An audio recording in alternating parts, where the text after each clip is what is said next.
Fort de tous ces éléments, il va falloir un petit peu se prononcer maintenant avec le fameux pour-contre de cette semaine. Nice est-il favori face à l'OM? Je vais laisser la parole d'abord à Vincent, puisque oui, il avait commencé la semaine dernière.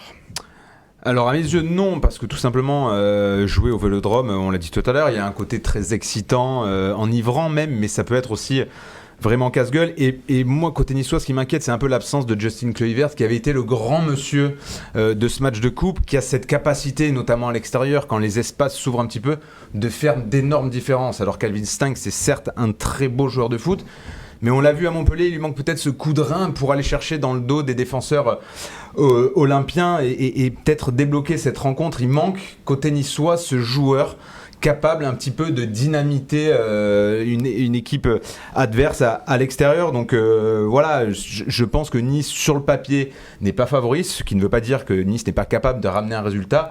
Et même si Marseille n'est pas exceptionnel depuis le début de saison au Vélodrome, ils ont quand même battu Rennes en début de saison, fait match nul contre le PSG, match nul contre Lille. Bon, ils ont certes perdu contre Monaco et Lens, mais voilà, pour toutes ces raisons, Milik qui est quand même en grande forme, Guendouzi qui est un joueur qui est forcément détesté par tous les adversaires de l'Olympique de Marseille, mais s'il avait été à Nice, il serait certainement adulé par le public niçois parce qu'il est peut-être insupportable, certes, mais c'est quand même un très bon joueur. Mais c'est un très bon joueur au milieu. Le petit Amin Harid qui revient bien, Dimitri Payet qui va être de retour peut-être, qui est toujours capable sur un éclair de génie de faire des différences. Donc voilà, c'est pour toutes ces raisons que pour moi Marseille est favori. Et donc pour vous, du coup, William, pour toi, le gym est favori. D'abord, je vais m'appuyer sur les dynamiques. D'abord, donc depuis le quart de finale de Coupe de France, la grosse gifle. Derrière, Nice a perdu à Lyon 3 jours après, mais a enchaîné 5 matchs sans prendre aucun but, en battant le Paris Saint-Germain, en jouant la moitié de ces matchs à l'extérieur à 10 contre 11 et contre 2 équipes contre qui elles avaient perdu au match aller. Donc une dynamique de solidité, de cohésion, et contrairement à l'OM qui s'appuie par exemple aujourd'hui sur oui, il y a Harit qui fait 2 bons matchs, puis t'avais Milik qui marquait 2 buts, puis c'est toujours une intermittence, il n'y a pas une vraie cohésion collective qui se dessine chez cet Olympique de Marseille, pardon.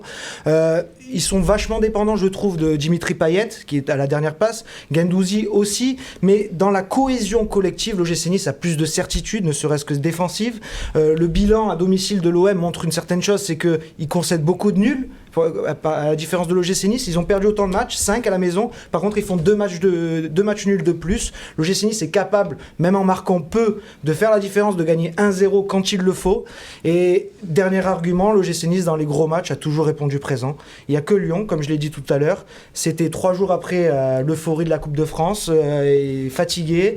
Et puis, Lyon avait 8 points de retard au coup d'envoi de ce match-là. Donc, c'est pas comme ce choc-là à Marseille. Égalité, droit, les yeux dans les yeux. Pour ces matchs-là, Galtier sait faire. Et il a encore dit tout à l'heure, c'est comme ça qu'il a été champion de France. C'est en gagnant les confrontations directes. Et je pense que l'OGC Nice est armé cette année pour aller gagner au Vélodrome.